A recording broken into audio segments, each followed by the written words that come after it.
이단 경계 주일입니다. 이단 바이러스가 우리에게 침투했을 때 우리가 영적으로 건강한 면역력을 가지고 있으면 이단 바이러스로부터 우리 영혼을 지킬 수가 있습니다. 그래서 건강할 때 예방 백신 접종을 맞아야 짧게는 1년, 길게는 또 그 이상의 시간들을 우리가 이단으로부터 우리 영혼을 지킬 수가 있습니다. 이단은 교회에게 어떤 대상이라고 여러분 생각을 하십니까? 이단은 우리에게, 교회에게 어떤 대상일까요? 첫째, 이단은 분별해야 될 대상입니다.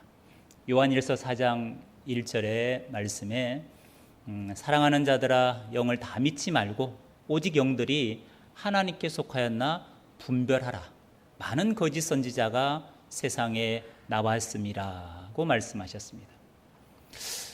영은 하나님의 영, 성령, 거룩한 영만 계신 것이 아니라 미혹의 영, 적그리스도의 영, 악한 영이 있기 때문에 사랑하는 그리스도인들에게 분별하라고 명령을 하셨습니다.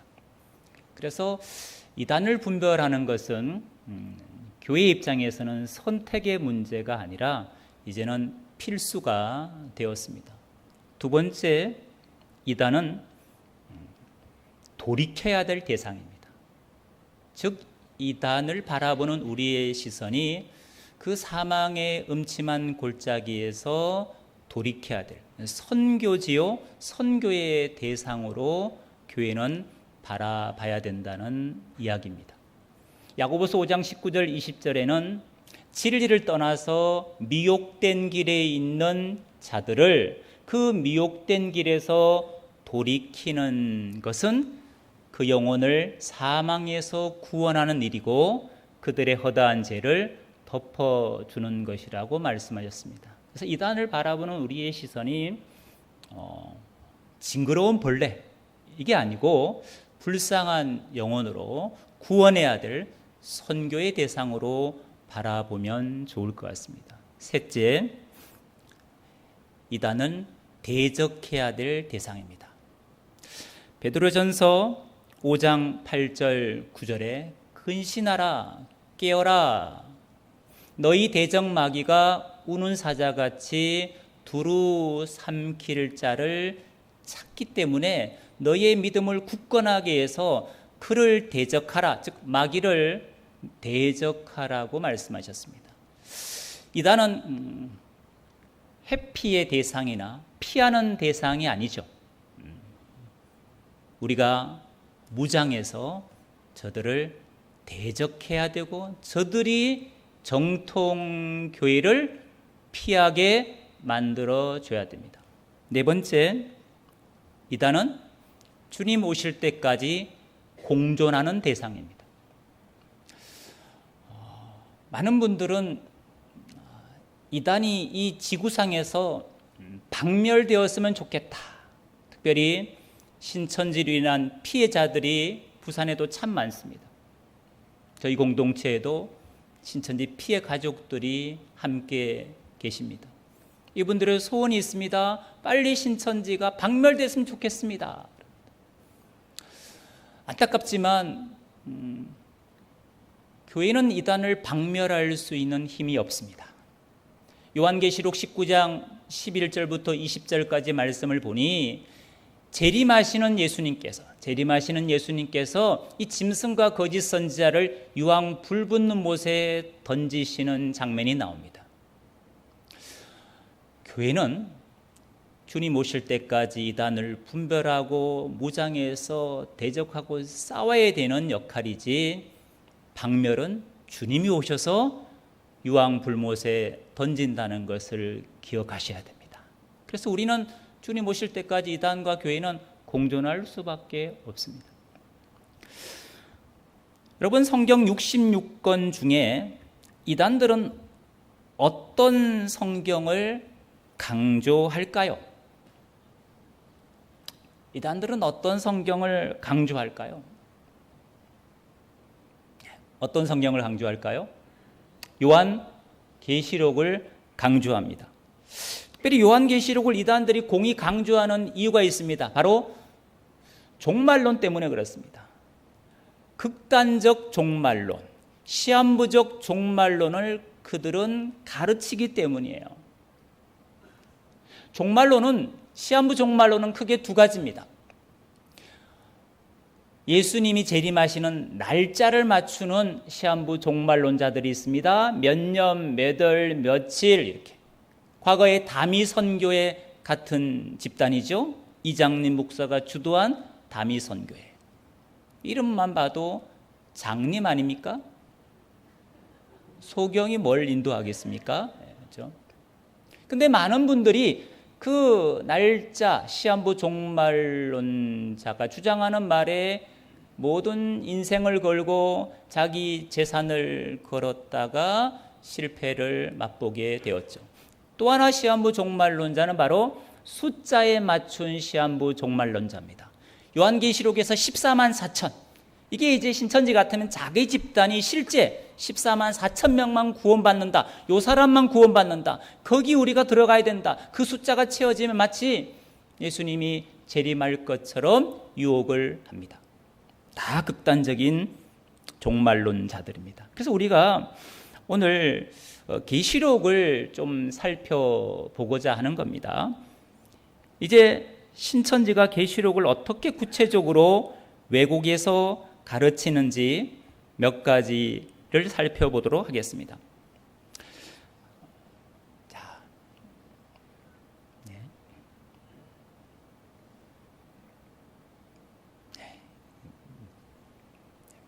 PPT가 사라져서요. 슬라이드가 사라져서 죄송합니다. 요한계시록을 어떻게 신천지는 보느냐? 재림 때 나타날 한 목자를 약속한 예언으로 봅니다. 한 목자를 약속한 예언으로 봅니다. 그 목자를 계시록에 등장하는 인물이라고 주장하는 거죠. 즉 신천지 교주 이만희를 등장시키기 위해서 계시록의 다양한 등장인물을 이만희와 연결하는 겁니다. 예를 들면 계시록에 사도 요한이 등장합니다. 이 사도 요한을 신천지는 새 요한이다 해서 그 사도 요한, 새 요한 입장이 누구냐? 이만희 교주라고 이야기합니다. 계시록 2장 3장에 예수님이 요한을 통해 교회에 편지 보낼 때 이기는 그에게 내가 복을 주겠다, 이기는 자, 이런 표현이 나옵니다. 그 역시 누구하고 연결할까요? 교주 이만희가 이기는 자, 이긴 자라는 거예요. 요한계시록 10장에 보면 펴놓인 두루마리 책을 받아먹는 사람이 등장합니다. 역시 사도 요한이죠. 입에서 달기가 꿀 같고 배에서는 쓰다 하는 표현을 했습니다. 그 계시받은 자가 신천지는 누구와 연결한다고요? 이만희 교주와 연결합니다. 이만희가 특별 계시 받았다는 얘기입니다. 새로운 계시를 받았다는 거예요. 이미 계시는 완성되었음에도 불구하고 새로운 계시, 특별한 계시, 이런 주장을 하는 자들이 다 이단이죠. 그리고 요한계시록 11장에 두 증인이 출연하는데 그 두 증인 중에 한 사람이 바로 이만희 교주라고 주장합니다. 계시록의 주인공을 교주로 해석한다는 이야기입니다. 여러분, 그러나 계시록은 주인공이 누굴까요? 주인공은 누굴까요? 예수 그리스도가 주인공입니다. 사도 요한도 이기는 자도 주인공이 아니에요. 주인공은 예수 그리스도입니다. 어떻게 예수님이 주인공이라는 것을 알 수 있습니까? 1장 1절이 아주 중요합니다. 뭐라고 시작했습니까? 예수 그리스도의 뭐라? 계시라. 예수 그리스도의 계시라. 그 의라는 것이 여러분 헬라어 문법상 속격으로 표현합니다. 속격. 속격의 뜻은 뭐냐? 소유 또는 기원 또는 관계, 소속을 의미하는 게 속격입니다. 그래서 속격은 크게 주격적 속격과 목적적 속격이 있습니다. 주격적 속격으로 말하면 예수 그리스도께서 주신 계시란 말입니다. 계시의 주체가 누구냐? 예수 그리스도란 얘기입니다. 목적적 속격으로 말하면 예수 그리스도에 관한 계시입니다. 누구를 나타내려고 계시했느냐? 예수 그리스도를 나타내려고 계시했다는 겁니다. 이게 요한계시록이에요. 그래서 요한계시록의 시작도 예수 그리스도, 결국 끝도 누구로 끝나야 되느냐? 예수 그리스도로 끝나야 됩니다. 여러분, 우리 요한계시록 1장 1절 딱 여니까 시작이 뭐라고요? 예수 그리스도의 뭐라? 계시라. 여러분, 요한계시록 22장 20절 21절 마지막은 어떻게 마무리가 됐습니까? 이것들을 증언하신 이가 이르시되 내가 속히 오리라 하시거늘 아멘. 주 예수여 오시옵소서. 주 예수의 은혜가 모든 자들에게 있을지어다. 아멘. 이렇게 계시록이 마무리됩니다. 시작도 누구요? 예수님. 마침도 누구요? 예수님. 그래서 예수님을 계시록은 알파와 오메가라고 표현한 겁니다. 계시의 목적은 사도 요한이 아닙니다. 사도 요한은 도리어 종들에게 이 예수님의 계시를 전달해야 되는 메신저죠. 메신저가 주인공이 아닙니다, 여러분. 그 메신저가 전하는 메시지, 즉 예수 그리스도가 핵심인 거죠. 여러분, 메신저는 언젠가는 생명을 다하겠지만 메시지는 영원하다는 걸 기억하시기 바랍니다. 예수 그리스도를 전하는 모든 사람은 다 메신저일 뿐입니다. 그래서 메신저는 사라지고 메시지만 영원히 남게 됩니다. 자,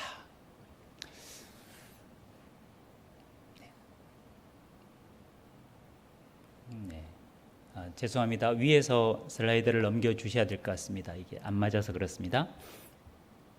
자, 신천지는 요한계시록을 어떤 책이라고 주장하느냐? 주 재림 때 될 장래일을 예수님께서 계시하시고 이를 보고 들은 사도 요한이 기록한 것이기 때문에 요한계시록을 예언서다 이렇게 분류합니다.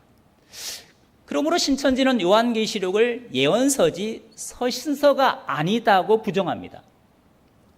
계시록은 예언서지 서신서가 아니다. 여러분, 그러나 요한계시록을 보면, 요한계시록의 내용을 보면 편지 형식을 담고 있습니다. 성경 66권이 그렇습니다. 기준에 따라 다양하게 구분할 수 있지만 내용에 따라서는 역사적인 내용도 성경 66권 안에 들어있고 또 교훈적인 내용도 들어있습니다. 그리고 예언적인 내용도 들어있습니다.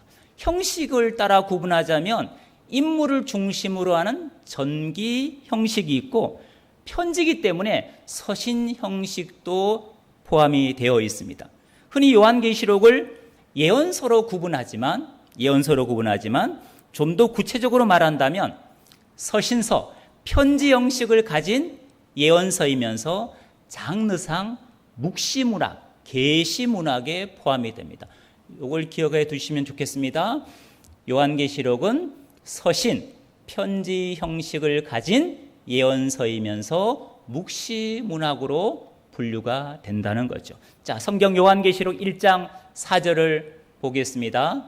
계시록 1장 4절에 보면 요한은 아시아에 있는 7 교회에 편지하노니, 자, 계시록을 뭐라 그러죠?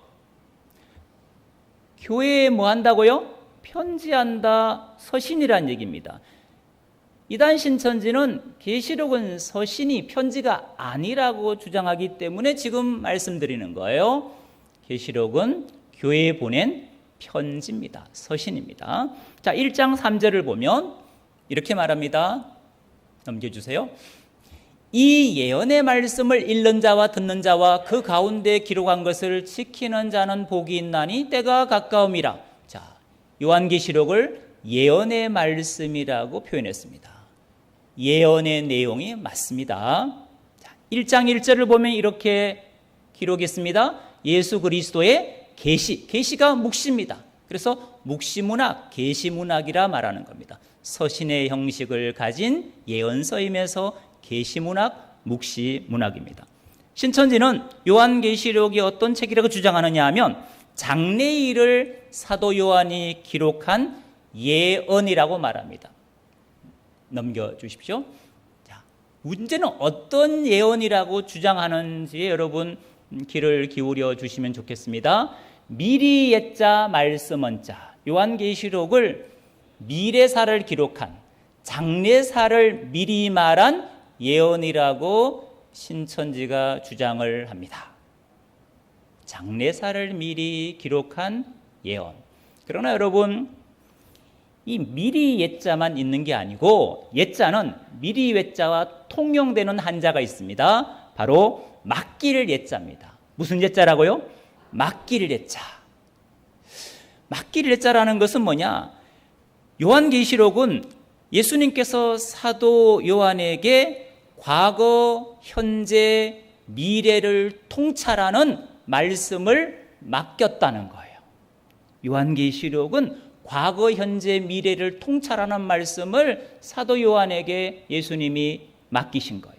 구약 같으면 과거, 현재, 미래를 통찰하는 말씀을 선지자들에게 하나님께서 맡긴 겁니다. 선지자를 히브리어로 이제 나비라 그럽니다. 예언자, 선지, 나비라. 나비가 뭐냐? 하나님의 말씀을 맡은 자. 그래서 맡길 옛자가 더 성경적이라는 것을 여러분들이 기억하시면 좋겠습니다. 요한계시록 1장 19절은 이것을 우리에게 확인시켜 줍니다. 그러므로 너가 본 것. 요한이 뭐 했다고요? 본 것이라는 거예요. 본 것. 본 것이란 말은 이미 있어진 사건을 교회들에게 어떤 일이 있어졌는지를 보았다는 얘기입니다. 그리고 이제 있는 일, 지금 있는 일과 그리고 앞으로 될 일, 미래사겠죠? 장차 될 일을 기록하라고 말씀하셨습니다. 그래서 요한은 이미 있어진 일, 그리고 지금 해야 될 교회의 역할, 그리고 앞으로의 일까지 기록으로 남긴 것이 바로 요한계시록입니다. 그래서 요한계시록의 책은 예언서, 먼 미래사만을 미리 알려주는 것이 목적이 아닙니다. 예언서는 죄를 지은 하나님의 백성들이 무엇을 잘못했는지를 일깨우는 거죠. 과거에 어떤 죄를 지었는지 또 지금 짓고 있는지를 일깨워줍니다. 그리고 그 죄의 길에서 지금 돌이켜 회개하라고 회개를 촉구합니다. 그러면 앞으로 하나님께서 그들을 복주시고 회복시키시겠다는 장래의 선언을 담고 있습니다. 요한계시록 2장을 보면 에베소 교회 사자에게 편지를 보냅니다. 자, 2장 3절에 보니까 이렇게 말씀하십니다. 예수님께서 내가 참고 내 이름을 위하여 견디고 게으르지 아니한 것을 아노라. 그 에베소 교회가 게으름 없이 열심히 신앙한 걸 주님이 아신다는 거예요. 그러나 너를 책망할 것이 있나니 너의 처음 사랑을 앞으로 버릴 게 아닙니다. 이미 뭐 했느냐? 버렸습니다. 이미 에베소 교회가 첫사랑을 버려서 주님과 멀어졌다는 것을 지금 말씀하고 있습니다. 그래서 4절, 5절에 이렇게 말합니다. 그러므로 어디서 떨어졌는지를 생각하고 회개하여 처음 행위를 가지라. 만일 회개하지 아니하면 내가 내게 가서 너의 촛대를 그 자리에서 옮기리라. 이게 예언입니다, 여러분. 회개해서 돌이키라 이거죠. 그러면 낙원에 있는 생명나무 과실의 복을 주겠다. 회개하지 않으면 촛대를 그 자리에서 옮기겠다는 미래적인 내용을 선포하고 있습니다. 예레미야서도 마찬가지입니다. 26장을 보겠습니다. 예레미야 26장 12절 13절입니다. 예레미야가 모든 고관과 백성에게 말하여 이르되 여호와께서 나를 보내사 너희가 들은 바 모든 말로 이 성전과 이 성을 향하여 예언하게 하셨느니라. 하나님께서 눈물의 선지자 예레미야를 통해서 예루살렘을 향해서 유대인을 향해서 뭐 하느냐? 예언하게 하셨다는 겁니다. 어떤 예언이었을까요? 13절을 보겠습니다. 같이 읽어볼까요? 시작. 그런즉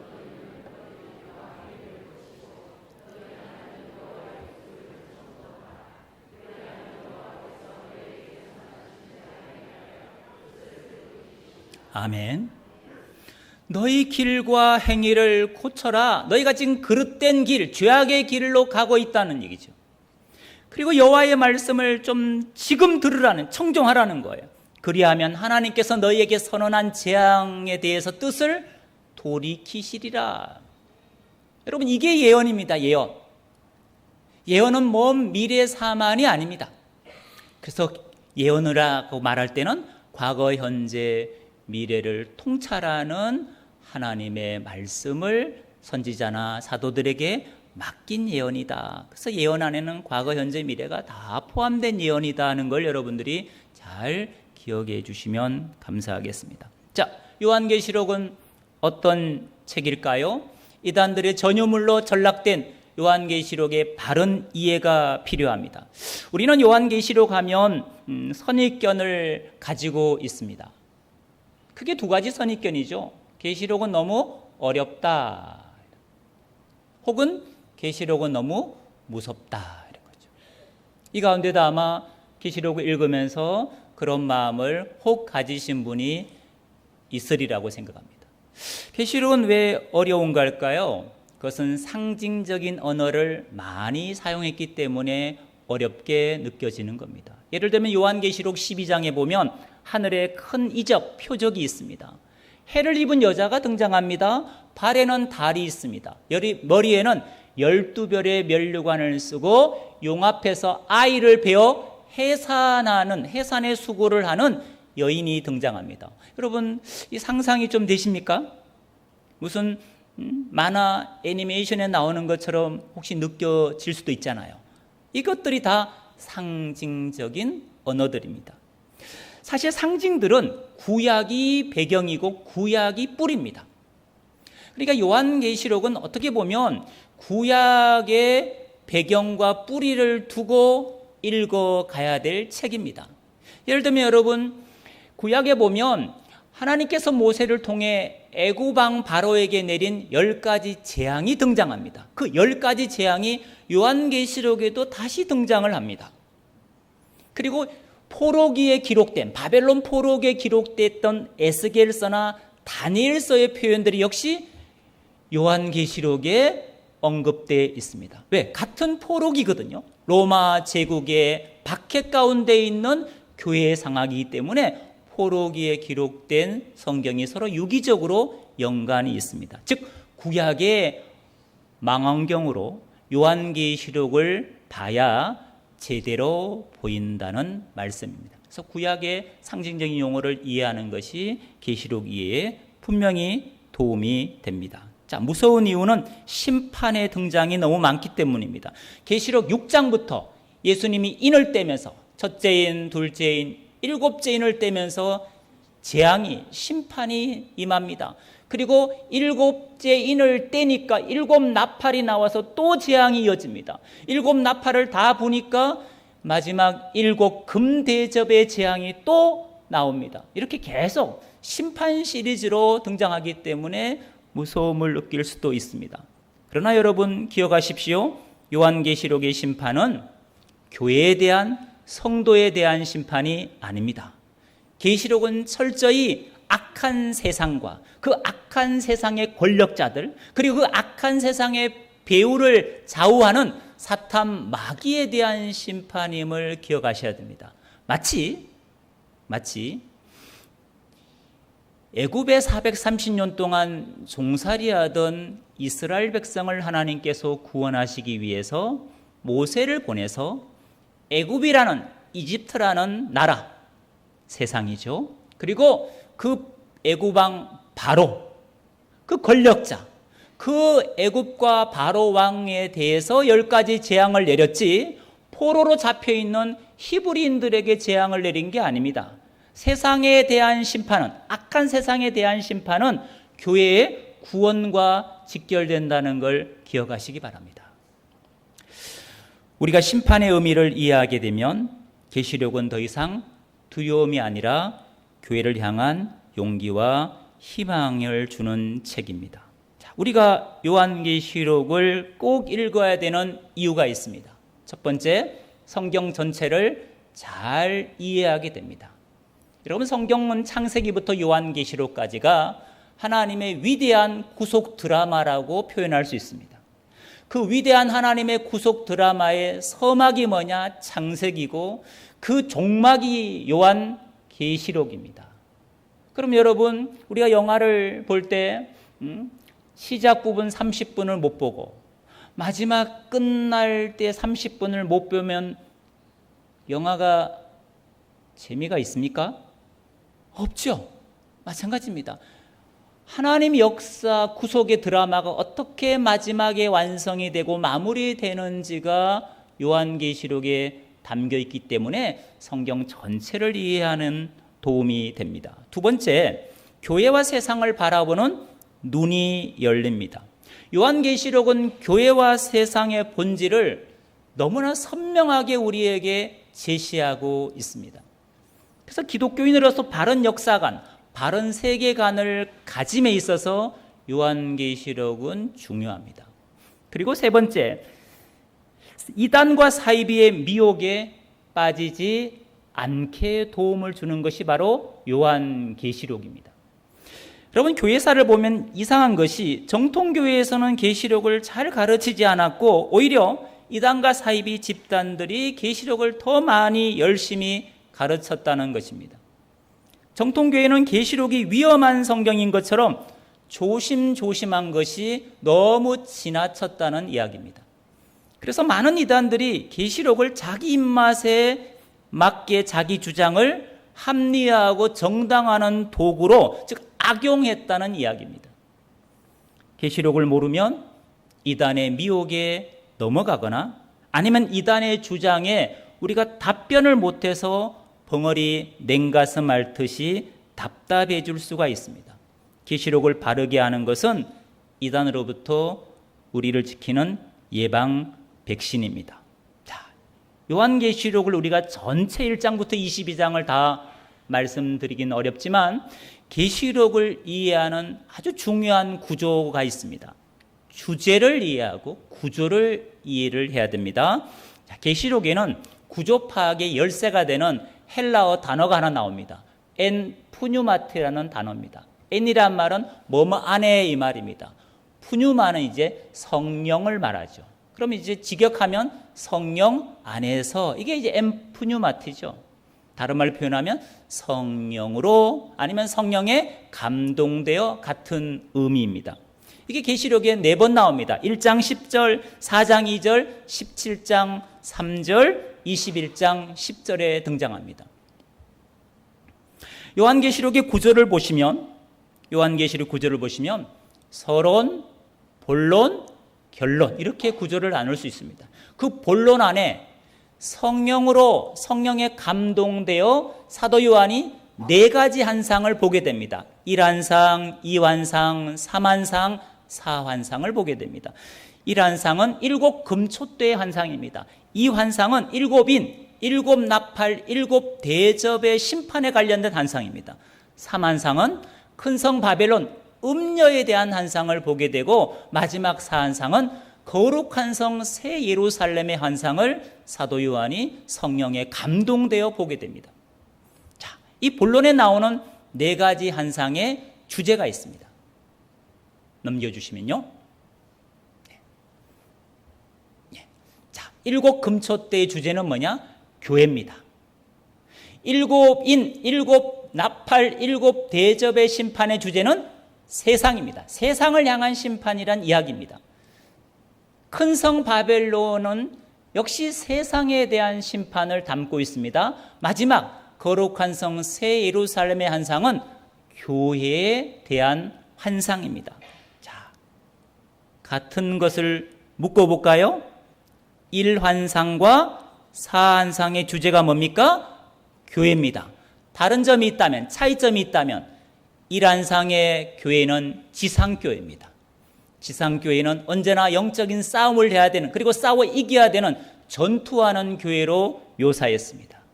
때로는 첫사랑을 잃어버리기도 하지요. 그래서 불완전한 교회입니다.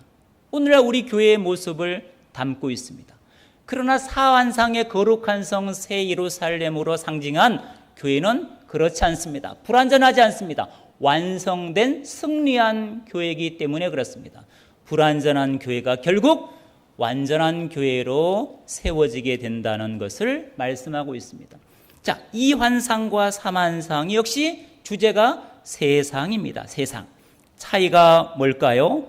이 환상은 재림 전까지 역사의 과정 중에서 점진적으로 이 세상에 임하는 심판의 모습을 보여주고 있고, 삼환상인 큰 성 바벨론의 심판은 재림 때 세상에 임할 최후의 심판을 보여주고 있습니다.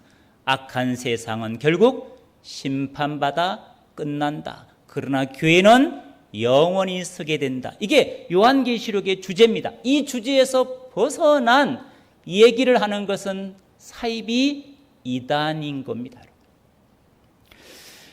요한계시록의 주제는요, 하나님은 왜 계시록을 통해 역사의 종말을 미리 우리에게 보여주신 것일까요? 종말을 미리 보게 해서 교회가 현재를 종말의 빛 속에서 살아가게 하기 위함입니다. 교회가 세상의 어떤 핍박에도 굴하지 않고 용기를 갖고 어떤 유혹에도 넘어가지 않는 지혜를 얻으라는 겁니다. 그리고 영원한 천국, 새하늘 새 땅을 강렬하게 소망하라는, 그래서 이 세상을 험한 세상, 악한 세상이지만 믿음으로 인내하고 승리하라는 메시지를 우리에게 전해주고 있습니다.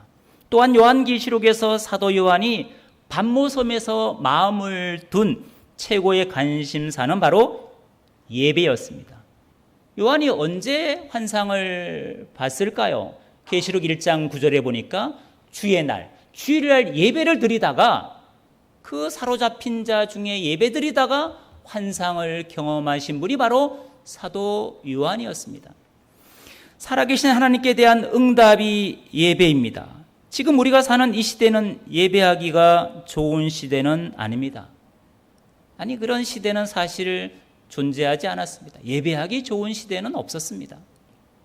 왜냐하면 세상은 끊임없이 예배를 적대시하기 때문입니다.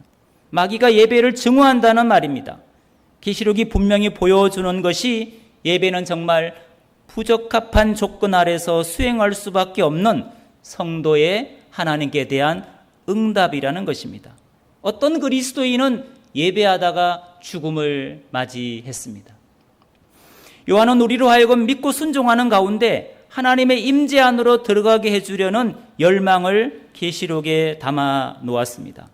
계시록을 통해 예배하기가 부적합한 환경일지라도 하나님 앞에 예배자로 설 때 우리의 예배가 천상의 황홀한 예배로 이어진다는 것을 믿으시기 바랍니다.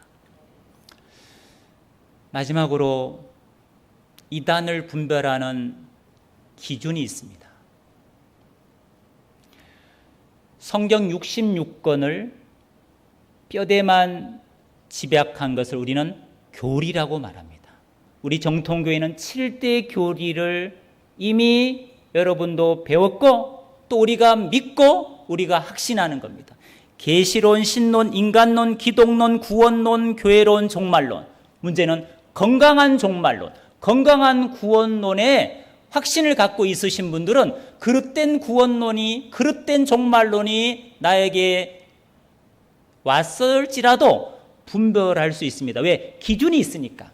근데 기준이 없으면 그릇된 종말론을 들었을 때 우리가 흔들릴 수 있다는 것을 기억하셔야 됩니다. 우리가 정통교회에서 무엇을 배웠고 지금 우리가 무엇을 믿고 확신하는지를 다시 한번 점검해야 될 시기입니다. 믿음 가운데 건강한 기준을 가지고 승리하시기를 주님의 이름으로 축복합니다. 기도하시겠습니다. 사랑의 하나님, 감사합니다. 이단 경계 주의를 통해서 건강한 이단 예방 백신을 맞게 하시니 감사합니다. 일평생 예수 그리스도 앞에서 건강한 그리스도인으로 세워지는 동네 중앙교회 모든 예배자들이 되게 하여 주옵소서. 예수님의 이름으로 기도드리옵나이다.